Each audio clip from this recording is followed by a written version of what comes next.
Buen día, doctor Maitini. ¿Qué Díaz, ¿qué tal? tal? Ya. Bueno, vamos a continuar con la etapa técnica del concurso 256, en este caso con su examen oral.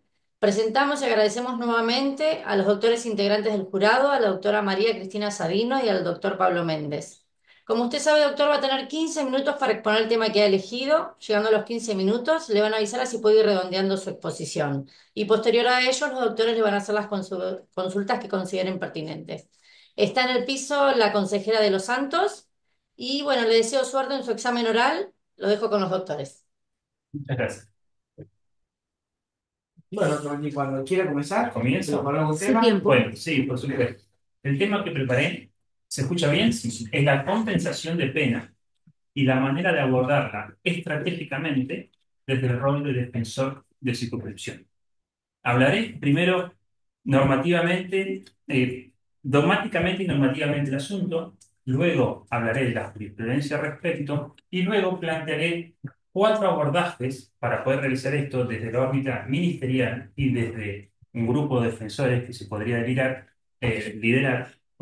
cuatro abordajes desde el proceso cautelar y tres propuestas desde la ejecución de la pena. El encierro genera inevitablemente dolor. Ahora, el encierro no debería ir más allá del efecto mismo de dolor que genera, ni generarse un incremento tal de dolor que su ejecución devenga ilícita.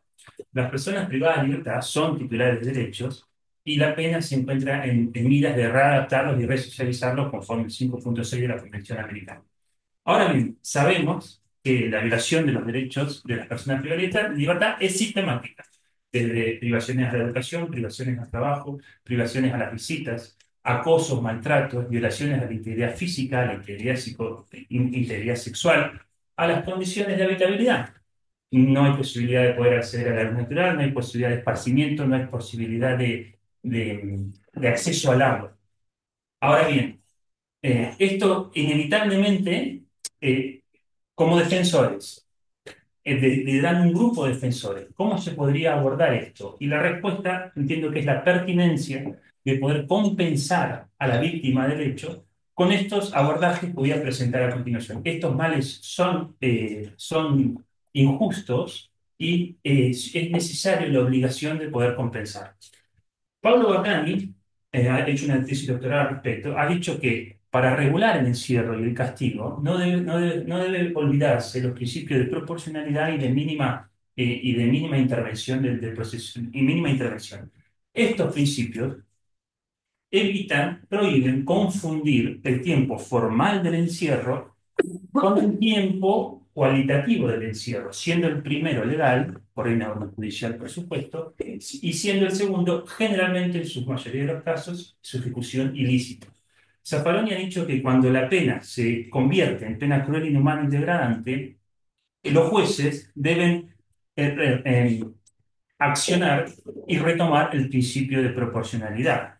Ana Masuti es la primera que distinguió entre lo que se denomina tiempo vivencial y tiempo formal y indicó que la persona cuando entra a un lugar privado de libertad se rompe el tiempo, se rompe el espacio y su tiempo se transforma cualitativamente distinto.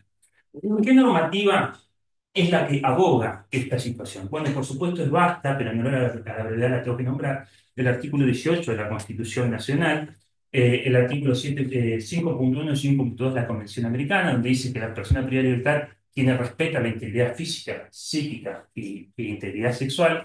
El 5.2 de la Convención también, evitar las penas crueles, inhumanas y degradantes. El 7.1 del Pacto Internacional de Derechos Civiles y Políticos, la Convención para la Prevención contra la Tortura y Reglas Mínimas de Reclusos, vía 75, inciso 22, y sí, no quiero dejar nombrar las resoluciones 3822 y 1621 del Comité Nacional de Prevención para la Tortura que establecen el piso mínimo de dignidad. Ahora bien, hablamos, ¿cuál es la realidad en la primera circunscripción de Neuquén? Porque esto es un cargo para la primera circunscripción. Hemos determinado en marzo del 2025 que la realidad carcelaria en la primera circunscripción en Neuquén es de un 358% de hacinamiento crítico por encima de las plazas disponibles habilitadas en las comisarías para las personas procesadas.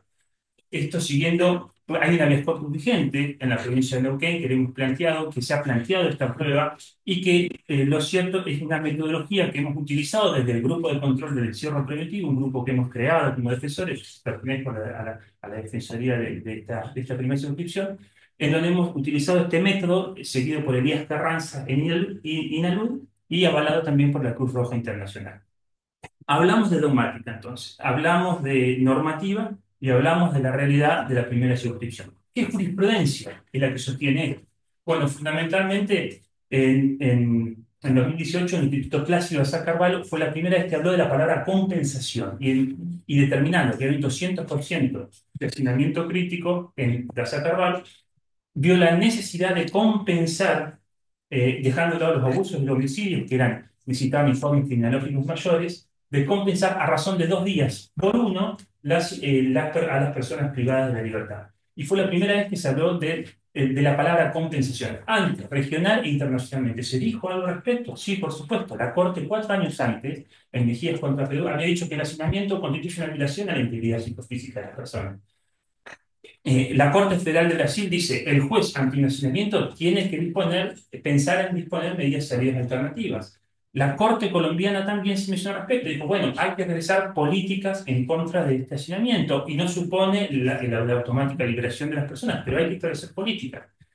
Antes del 2018, el Tribunal Europeo de Derechos Humanos, en igual sentido, Torreggiani contra Italia, fue la primera puerta donde se dijo, bueno, hay que realizar medidas de compensación, usaron la palabra, medidas de compensación ante esta situación de hacinamiento. Y en Argentina, 2 casos bien conocidos por todos, Berbige del año 2005 y también la Corte Interamericana de Mendoza, en donde entre muchas resoluciones que se dijo, se estableció que el Estado tiene especial posición de garante. Pero volviendo entonces al planteo inicial, desde un grupo de defensores y liderazgo, ¿cuál es el abordaje que se podría realizar? La propuesta de este tema es 4 aspectos de lo cautelar y 3 de la ejecución de la pena. La primera en el proceso cautelar, litigar las condiciones indignas de encierro sin litigar los riesgos procesales. Es decir, haciendo una verificación del espacio, haciendo una inspección de la celda, verificando el domicilio, sabiendo que no hay otra posibilidad para poder ser reubicado con condiciones dignas, se podría litigar en función del 117 del Código Procesal nuestro, modificación de medidas cautelares del 16, y en función del documento 46 del año 2013 de la Comisión Interamericana de Derechos Humanos, que dijo que se podría solicitar una modificación de la medida cautelar, porque este informe de la Comisión dijo, cuando el Estado no puede prever condiciones dignas, lo que debe realizar es modificar las condiciones cautelares. Y esto se ha realizado, lo hemos realizado, por poner un único caso, pero hay varios, de Jessica Suazo, estará a un homicidio, procesada por un homicidio, en la comisaría séptima, aislada durante 7 meses, se le ha modificado la medida cautelar verificando las condiciones dignas, sin discutir los riesgos cautelares. El segundo abordaje, el momento de la cesura, en el artículo 41. Obviamente, si bien así se habla del reproche del injusto, por supuesto, el artículo 41 después dice que va a tener en cuenta los demás antecedentes y condiciones personales. Ahora, ¿cómo podemos obviar que los demás, si una persona estuvo privada de libertad 1 año en prisión preventiva hasta la cesura, cómo se podría obviar que esos son sus demás antecedentes y condiciones personales? El planteo no se realizaría desde el punto de vista de la reprochabilidad, sino de la proporcionalidad ante pena injusta. ¿Esto se ha realizado? Sí, por supuesto que sí. Tribunal de Impugnación 2014 Ancatel fue contemplada a 3 años de condena condicional porque estuvo 7 meses en la comisaría 23, hacinado, y además los familiares tuvieron que irse de la ciudad de San Martín. Florencia Martini y de IU abogaron este planteo para poder considerar las condiciones indignas como atenuante en el quantum de la pena. No podríamos arriesgar a decir que es un 2 por 1 o una 2 por 1 a razón de 2 días por 1, porque la reprochabilidad no es aritmética. Leticia Lorenzo ya lo quiso hacer 2 veces, la jueza del Interior, y el Tribunal de Impugnación le ha revocado esto, diciendo que justamente la pena no es aritmética. ¿Cuál es el tercer planteo? El tercer planteo, lo que la Corte china llama abono heterogéneo. Se dan situaciones muy particulares en donde sucede lo siguiente. Hay una persona privada de libertad, está en prisión preventiva o le morigeran a detención domiciliaria y está 1 año aproximadamente, un tiempo considerable. En ese transcurso comete otro delito. En el primer proceso sale absuelto y en el segundo proceso sale condenado. Es decir, causas que deberían haber tramitado acumuladamente no tramitan y la pregunta que se realiza es, ¿se podría abonar lo procesado en un legajo, en un segundo legajo, si es que debieran tramitarse acumuladamente? Hubo un planteo, Chirino en la defensa, se planteó como compensación de pena y lo cierto es que fue mal planteado en ese momento porque tuvo rechazo en primera instancia, rechazo en revisión y el Tribunal de Impugnación dijo no, no es una compensación de pena, sino que es una violación a la regla del concurso. Si a Chirino lo hubiesen evaluado acumuladamente sus dos legajos, hubiera abonado el proceso en el otro. La Corte chilena lo ha llamado abono heterogéneo para restablecer el imperio del derecho. Y el cuarto serán los casos muy excepcionales del proceso reiterado, donde la persona es procesada o absuelta y y quiere reclamar una indemnización. ¿Es posible realizar esto? El 71 de la Constitución Provincial ha dicho que en casos de errores o grandes violaciones a las disposiciones constitucionales. Esto está debatido y la Corte Suprema de Justicia tiene una visión restrictiva con esto, diciendo que solo es cuando se indemniza, cuando es incuestionablemente infundada esa prisión preventiva, no cuando haya meros elementos para privar de la libertad.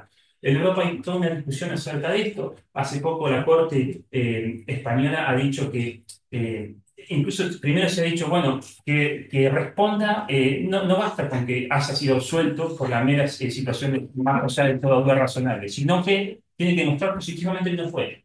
Así, en esos casos sí se le indemnizaría. Bueno, la Corte española ha dicho que no, que es inconstitucional en España, solamente en España, y lo que ha dicho es que se reclama la indemnización. Hoy en día se hace en España aproximadamente un día entre 20 euros y 50 euros por día de esa persona que sale igual suelta o sobreseída. Vamos, entonces, estos son cuatro el proceso cautelar. Vamos a las condenas, que son tres abordajes. ¿Cuál es la primera? La primera es una interpretación amplia del artículo 32 de la 24660, en donde se dan casos de domicilios, domicilio para situaciones especiales, dice la 24660. Ante acreditación de las condiciones indignas de detención con un plexo probatorio, ¿cuál es el plexo probatorio que se debería hallar? Por supuesto, las condiciones de hacinamiento, la cantidad de personas que tuvo, la duración que tuvo en esa situación de hacinamiento, la, el grado de mayor de violencia que no se pudo evitar, todas las afectaciones, las privaciones que tuvo, hay que es un plexo probatorio con esto, por supuesto, se podría solicitar la detención domiciliaria haciendo una interpretación amplia del artículo 34, ampliando derechos y no restringiendo, haciendo una interpretación amplia. Y la contracara de esto, de esta misma primera propuesta, es la persona que está en detención domiciliaria y que no tiene un lugar digno en donde ir. Sucede en esta provincia de Neuquén. Entonces, ¿qué sentido tiene mandar a una persona donde sabemos que hay condiciones indignas de detención y no hay un cupo? Entonces, la propuesta es que demuestre la Fiscalía o que demuestre el Estado que tiene una situación para poder, un lugar digno para ponerlo. La segunda situación, la segunda abordaje, el 156 de la 24660, que dice reconocimiento de los derechos familiares. Ha sucedido un caso, Soto, en donde la persona pedía ser trasladada a la unidad 11, no había posibilidad de hacerlo, el juez lo ordenaba y no lo enviaban. ¿Qué es lo que dio el juez? El juez compensó en más derechos. ¿En qué quiere decir? En más visitas, además de las miércoles del sábado, en más visitas, es decir, no te puedo dar las condiciones dignas, te compenso con más derechos. Y la tercera situación es el 259 del Código Procesal Penal, que es el cómputo de la pena. Dice el código, el cómputo será siempre reformable aún de oficio cuando haya error o cuando haya nuevos hechos, nuevas circunstancias que lo hagan necesario. Hay un caso de la Cámara de Casación Ibarra en donde ha dicho, bueno, estas nuevas circunstancias que lo hagan necesario es simplemente para la ley penal más benigna o para la ley penal más benigna que no fue aplicada en su momento. No es para la compensación de pena. Lo cierto es que, ¿cómo se puede obviar que si una persona estuvo un año hacinado, no se le compense a razón de una proporcionalidad en relación al injusto? El artículo 24 del Código Penal dice, se va a contar la prisión preventiva de esta manera. 2 días de reclusión, bueno, no tenemos 2 días de reclusión por un día de prisión, un día de prisión por 2 días de inhabilitación. La propuesta es realizar un plexo probatorio desde un grupo de defensores para decirle, mire, señor jueza, que usted no puede mirar para el costado. Esto, su ejecución se devino ilícita y tiene que computarla en razón de, bueno, habría que hacer de acuerdo al caso y de acuerdo al hacinamiento la situación. Me queda un minuto, así que voy terminando. Entonces, volviendo entonces y resumiendo, Roxin decía que que la ejecución de la pena tiene tantas y la prisión preventiva es pena, que tiene tantas vicisitudes como los distintos sufrimientos que va teniendo la persona durante el proceso. Es decir, que la sentencia no hay que verlo como algo estático, sino como algo dinámico. ¿Por qué el abordaje estratégico? Bueno, fundamentalmente porque el abordaje estratégico clama a los jueces para poder reconocer unos derechos, clama a los jueces para realizar leyes que están subutilizadas. ¿Y de qué manera podría abordarse? Bueno, primero, hacer un gran relevamiento general, tanto de los procesos cautelares como de los condenados. Un segundo momento, en la inspección, el monitoreo general en cada una de las comisarias, y un tercero desde la fase individual, es decir, de la persona qué es lo que sufrió, qué es lo que sufrió puntualmente. En definitiva, esta es la propuesta que me encantaría poder llevar adelante de un grupo de defensores, porque entiendo que si bien es un instituto en cierre en nuestra práctica jurídica, es fundamental para hacer que las penas, que son legales, por supuesto, que son legales, no se terminen convirtiendo en ejecuciones ilícitas. Muchas gracias. Bien. Cuando hablaste de esta compensación y hablaste de procesados y condenados, y hablaste, te fuiste a la ley 24660, hablaste del artículo 32 y del 36 con estas medidas de pronto de detención domiciliaria. Este tipo de planteos en el marco de estos dos artículos que vos hablaste, ¿se le podría pedir a un procesado? ¿Se le podría pedir a un procesado? Por supuesto que sí, y no desde no desde el articulado de la ley 24660, pero sí, es decir, pero sí desde el ámbito de la modificación y revocación de medidas cautelares de nuestro artículo 117 del Código Procesal Penal. Sin embargo, la ley 24660 prevé que las disposiciones que otorguen beneficios a los internos pueden ser aplicables a procesados. Por supuesto que también, así es más, exactamente, tanto para acusados como para condenados, exactamente. eh, sí, desde el rol de defensor, nosotros tenemos, hoy en día, tenemos mi intervención es dentro del proceso penal, por eso mi cabeza piensa en esta garantía, pero lo cierto es que es así, es decir, incluso la ley 24660 tiene sí, obligaciones para el juez de ejecución y para cualquier juez competente para realizar inspecciones semestrales a las comisarías, ¿no? O a las unidades de detención. Incluso las unidades de detención están incluidas dentro de la 24660. Así es. El planteo es poder abordarlo, es pensar desde las dos etapas del proceso, desde un abordaje integral que, por supuesto, no agota las propuestas que realicé, ¿no? ¿Has efectuado alguno de estos planteos Sí, en por concreto? supuesto, ¿Y me he cómo, realizado. y Me cómo rechazado, ¿no? Pero bueno, es parte de la profesión. En caso Tamborindegui, he planteado en la compensación de pena al momento de la cesura, no como reprochabilidad, sino como proporcionalidad ante pena injusta, por supuesto. Y lo primero que dije fue que este es un planteo que debe realizarse en esa situación, en el momento de la censura, no es para el momento de la ejecución, que era lo que primero iba a prever que iba a afirmar el juez, bien, ¿no? suponte un caso, ¿no? Eh, un joven es herido durante el atraco, el joven estaba atracando, ¿no? Es uno de los delincuentes, y a consecuencia de la herida que se le infiere su compañero accidentalmente, le dan un ano contra natura. Pasa todo el proceso con este ano contra natura. No hubo ningún tipo de situación de pronto domiciliaria, médico. Nada. Al momento de la cesura, ¿qué plantearías? Bueno, primero lo que haría determinar el grado de daño, ¿no? Más allá del daño contra la altura, es la Bueno, intensidad del daño. claro, Vamos a suponer que es gravísimo, o que es gravísimo. vos hablaste de condiciones inhumanas, vos pensás estar detenido en una celda donde Sí, tenés que la bolsa limpiarla, o sea, por supuesto. pensá en todo lo que trae eso y de Bueno, pronto ningún juez le pudo morigerar. hay una palabra fundamental para esto, que son los casos en donde, y se han dado, Nogueira, Cámara de Federal de Neuquén, que la palabra es compurgar. Compurgar la pena.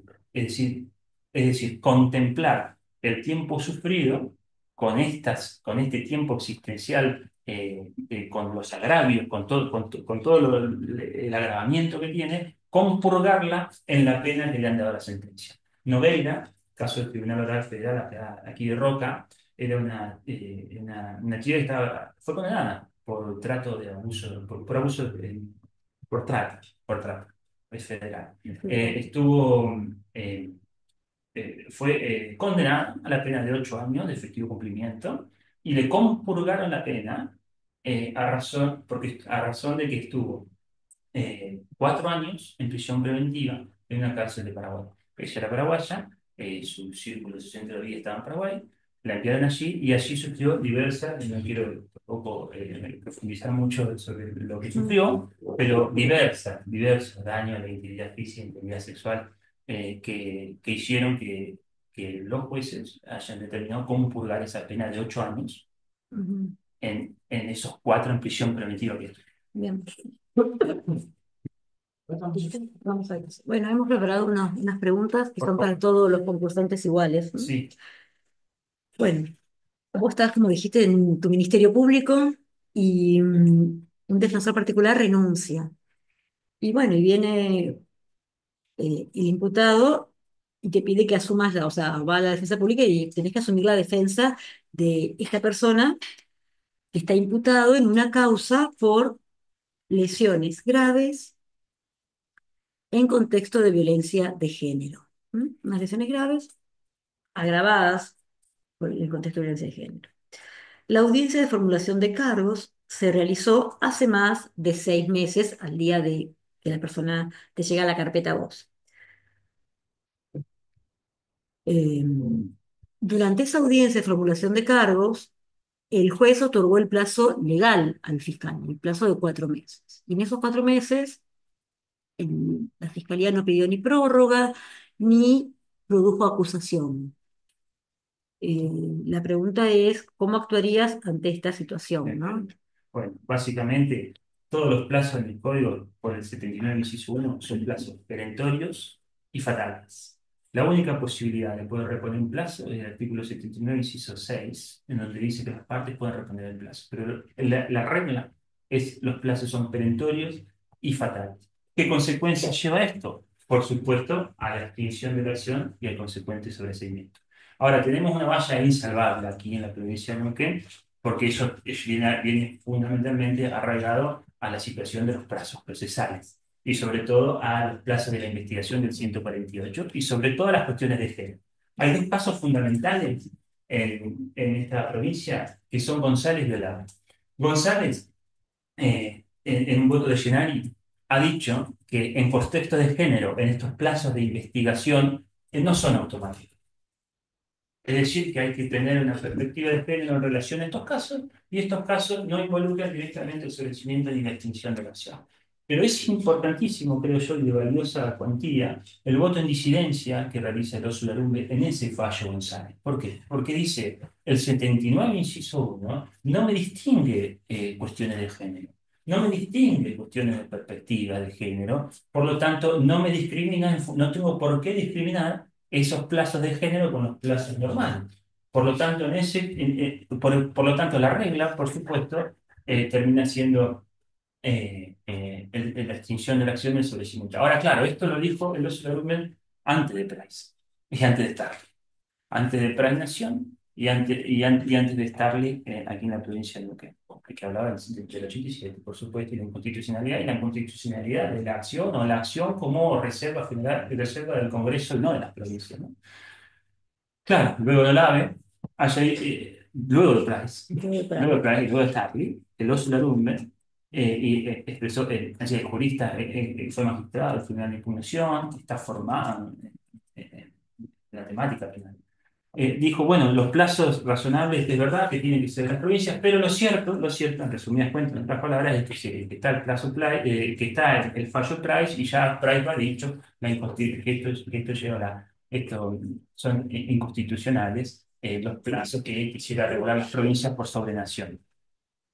El código, o sea, que la respuesta sería, a ver, no dejaría igual de plantearlo, por supuesto. Una cosa es lo que diga los jueces o lo que diga Price, puedo estar, por supuesto, a favor o en contra. Claramente tengo otra, pero no quita, obviamente, el planteo, y no quita que esto se lleve hasta el Tribunal Superior de Justicia para que resuelva en pleno algo que en Stanley resolvió individualmente, resolvió sin que la parte lo pida, y resolvió Incluso la Fiscalía en general incluso ha expresado en su instrucción 24, vamos a respetar los plazos, pero después impugna extraordinariamente y sostienen que los plazos tienen que seguirse. Y lo cierto es que el Código Procesal Penal de Neuquén es de avanzada. Es decir, es de avanzada en relación. Ningún código reguló el poder punitivo de manera tan brillante como lo ha hecho el Código Procesal Penal de Neuquén. Ahora, lo cierto es que luego de esto han venido, por supuesto, Price en Nación, Starling en el Tribunal Superior de Justicia, ni que hablar de la prisión preventiva del 119. Eh, en 10 años, dos únicos casos, Canal y Bella Nahuel, en donde no se discutió los cautelares y automáticamente inició plazo de seguir la cautelar. Si no religio, hoy Salcedo. Y Salcedo el año es hasta el juicio. Y ahí empieza. Y el juicio es, no, bueno, el juicio es la primera parte, el juicio también es la cesura, y en realidad no es Bien. automático. ¿Y qué garantía te afectaría si el juez te dice que no, por ejemplo? Bueno, ya que claramente afecta es el 8.1 de la Convención Americana y el 14.3 del Pacto Internacional de Derechos Civiles y Políticos. Es que hacer juzgado en un plazo razonable y hacer juzgado sin eh, hacer las Decisiones indebidas. exacto, sin instituciones indebidas. Exactamente. Bien. No sé si respondí a la pregunta. Sí, sí, sí, lo presentarías, quedó claro. Bueno, usted también en su unidad, ¿no? Interviene como defensor en una causa próxima a ser llevada a juicio por jurado. Ni el fiscal ni usted como defensor van a contravertir la materialidad del homicidio. Sí discuten las circunstancias. Durante la audiencia de control de la acusación, el fiscal pretende incorporar fotografías. Estas fotografías del cuerpo del occiso. Y el fundamento para la incorporación de estas fotos es que probaría la agravante del ensañamiento. Dijimos, no está controvertido el homicidio, lo que está controvertido es el modo. El fiscal dice que fue un modo ensañoso, que lo hizo sufrir inhumanamente, que lo cortó de a poco, que se fue desangrando y que las fotografías de la autopsia y la explicación que dará la forense demuestran las infiltraciones hemáticas y cómo se da, y entonces ahí tenemos esta parte de alevosía. Usted no discute que fue un homicidio, pero ahí está el modo. ¿Qué actitud toma en esta audiencia en la cual se están debatiendo la prueba a incorporar? Bien, sí, sí. Sí, sí, sí. Bien. Bueno, la respuesta a eso creo yo únicamente que es lo que sucedió en esta provincia que es Torres Antiguas. Es decir, el 172 del control de la acusación dice que lo resuelto será irrecurrible.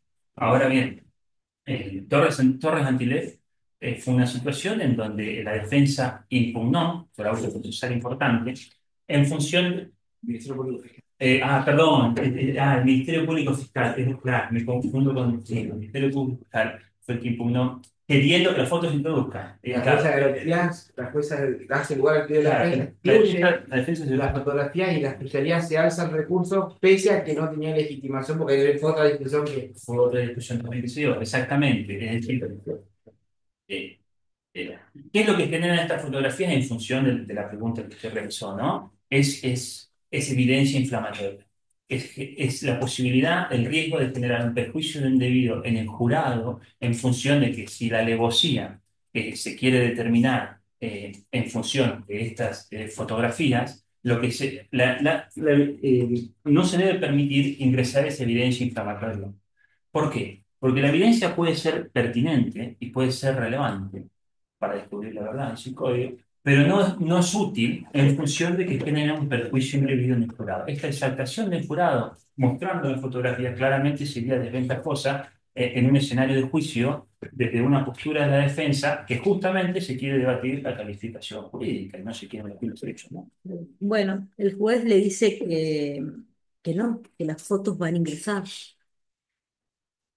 ¿Cómo sigue su defensa? Bueno, hago reserva de impugnación, por supuesto, porque eso es un agravio en función de que si el tribunal de impugnación me rechaza esto, es un agravio para luego agraviarse en la futura eventual condena, y realizo una impugnación al respecto, a pesar de que el código dice que lo resuelto, ¿cierto? En pleno periodo de resolución, será irrecurrible. ¿Por qué? Por la afectación a una garantía del proceso inminente, actual, grave, como es la exaltación de una evidencia inflamatoria. Claro, nosotros no tenemos código de evidencia, claramente apelamos, el hearing, aquel fallo apeló a la regla de evidencia de Puerto Rico y otra regla de evidencia, la de Nueva York, que se pueden realizar en función de la pertinencia y la sobreabundancia o la utilidad de la prueba. En este caso, eso es lo que haría.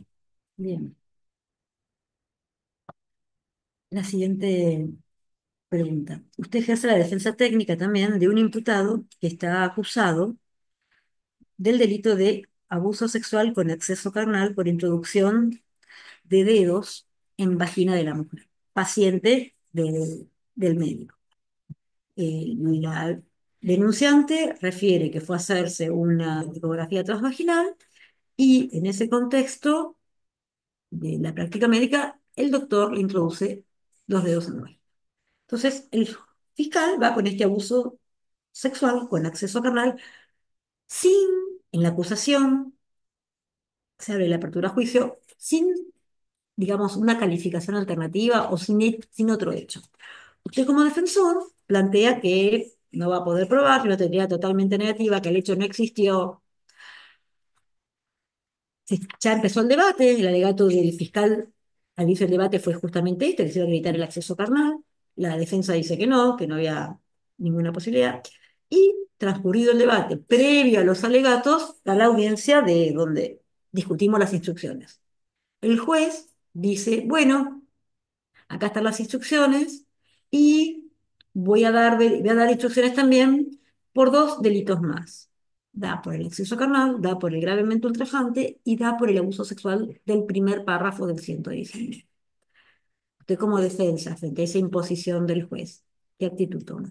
Bien, bueno, toca un montón de temas el planteo, pero voy a tratar de resolverlo. Primero lo que haría es ver de qué año se da ese hecho. ¿Por qué? Porque en el 2017 se modificó la ley del gravemente ultrajante y toda introducción. Es cercano. Bien, bien. Estamos en, Entonces, estamos en un término 2021, 2020, pero no. Vamos directamente a los delitos incluidos, que básicamente entiendo la pregunta en la instrucción. Los delitos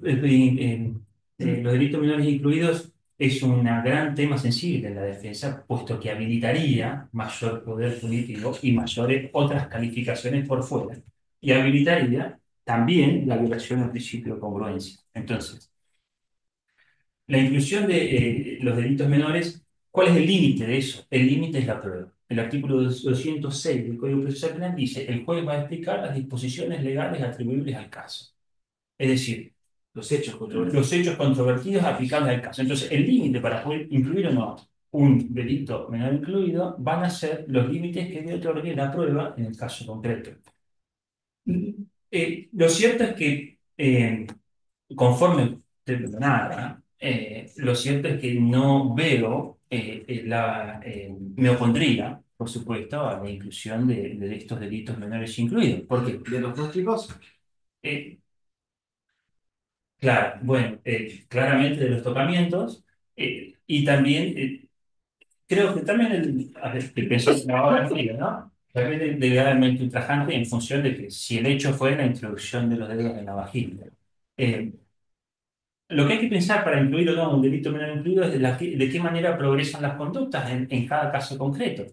Me acuerdo de un caso puntual en donde uno podría decir especialmente, bueno, un tocamiento no tiene nada que ver con un acceso carnal, pero conforme al hecho, si hay una progresividad de las conductas que van desarrollándose a la medida de que puedan llegar a considerarse que el jurado puede llegar a pensar en alternativas distintas al acceso carnal, se podría llegar a incorporar estos delitos, los otros dos delitos. Jurisprudencialmente está reconocido de que no se puede avalar el todo o nada en la acusación, en las instrucciones.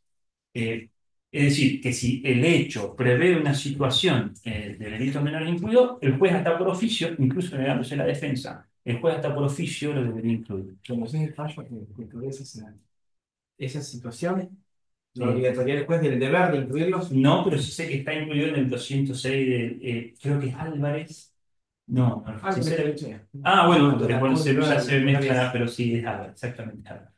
Bien, pero entonces vos qué harías. Yo en ese caso Bueno, me opondría, pero tendría que tener más información para poder decir. Hay un caso, ¿por qué? Porque sí daría una instrucción de validación de prueba, en lo que nosotros en Neuquén tenemos por el Tribunal de Impugnación, que es el caso Zambrano, esto es de valoración de prueba en casos de abusos sexuales. Yo creo que sí ahí se debería incluir una instrucción general, luego de las particulares, pero general, para que el jurado pueda evaluar los casos de abusos sexuales. Porque aquí, así de qué se habló. Se habló de que tiene que haber Sí, porque es para fundamentalmente. testigo único, es una situación práctica distinta a la de Zambrana. Ah, bien, bueno. No, acá es más sencillo. O sea, el juez de oficio viene y te introduce prueba y tenés que litigar si esa en la audiencia de. Bueno, si aún de oficio lo hace, me opondría. Y aún así si lo hace, obviamente dejaría reserva en la impugnación, porque es un agravio las instrucciones junto con la de control de acusación, reserva del agravio, o con las recusaciones en el momento de la excepción del jurado, es uno de los elementos fundamentales para agravarse después ante una eventual condena, ¿no? Es decir, que esos delitos no deberían haberse incluido y que esos delitos llevaron a una condena, y que en ese jurado no debería haber tomado esa consideración en función de los hechos. Bueno, escribimos un fascículo para que lo leas tranquilo porque tiene alguna data y eh, cuando termines de leer te damos la consigna. Ah, bien, ¿Vale? bueno. Tranquilo, tomate el tiempo que necesites.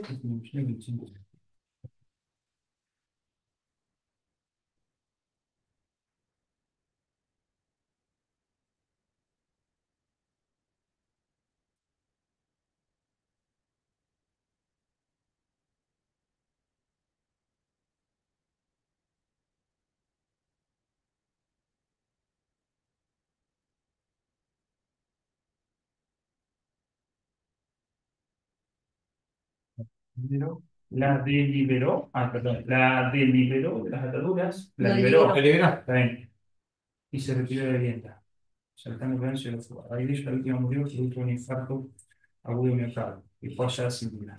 Bueno, Bien, ¿tienes el preguntas? fiscal, bueno, este es el caso. El fiscal tiene en su teoría del caso que es un 165, un homicidio en ocasión de robo. Bien. Entonces vos sos el defensor y lo tenés que asistir a Pedro.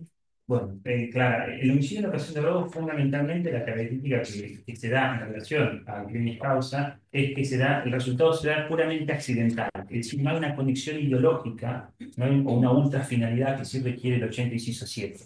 El 80 inciso 7 requiere a pesar de que no sea el resultado, una conexidad ideológica o una ultra finalidad. En cambio, en el 165, el resultado de muerte se da por una situación accidental. En este caso, lo cierto es que podría pensarse que sea una situación accidental. Yo veo más que es un caso de imputación objetiva. ¿En qué sentido? En el sentido de poder atribuirlo en la situación del robo a la muerte por un infarto agudo miocardio. ¿Discutirías el robo en ese caso?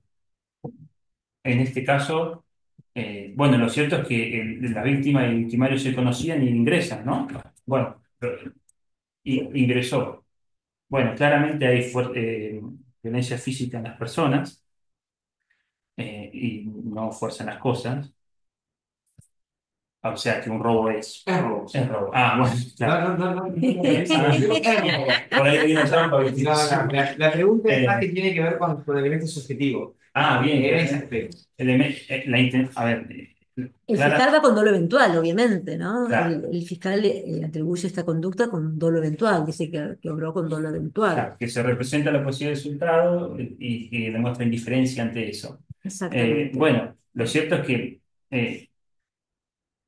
si discutiría el robo en una audiencia de formulación de cargo. Estás armando, tenés ese hecho, es lo que se te presenta, tenés la Bien, situación del hecho y vos tenés que abordar y armar, construir una hipótesis, estrategia o algo para la defensa de tu asistido. bien. Claramente lo que primero, hay una mujer grande, una mujer de 85 años, por lo tanto, claramente su salud podría estar mermada en función de la edad que tiene. Es decir, lo que claramente podría haber acá es si hay directamente un vínculo, Sí, la realización del riesgo se realiza en el resultado, como diría Jacob. Es decir, si hay una posibilidad de que eh, si, sin por supuesto que la intencionalidad era la de robar. El resultado de muerte se da de manera accidental. Ahora, claramente que ver el nexo causal de la realización de este riesgo en ese resultado. Por ¿Y qué eso es posibles que, propuestas elaborarías en función a bueno, esa conclusión a que claramente lo que primero que haría era ver la historia clínica de esta mujer, porque claramente me podría dar un avance acerca de si esta mujer tenía una situación de una salud deplorable o una situación de una salud que era vital, que no se le, que era vital, serían básicamente. comorbilidades previas de la víctima. Sí, exacto. Básicamente, ¿por qué? Porque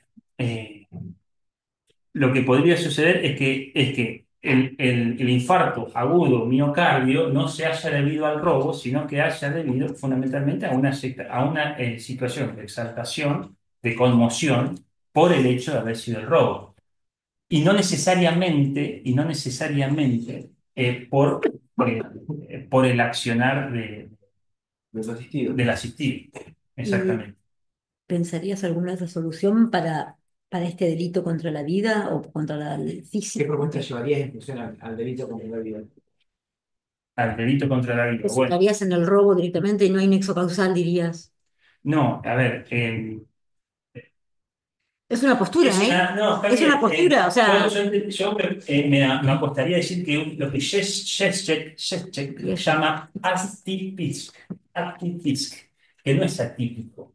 Es la ley él lo llama la ley del orden, la ley de la convención del orden natural. ¿Qué quiere decir esto, atypisk? Es decir, que si hay posibilidad de la ciencia de que explique esto que nosotros decimos generalmente, bueno, seguramente fue por este accionar, se da por una situación de una variación socialmente irrelevante del riesgo, dice Shechet, que viene arraigado al riesgo de la vida y que no se anexa a la acción a la acción de la persona. La palabra es atypisk.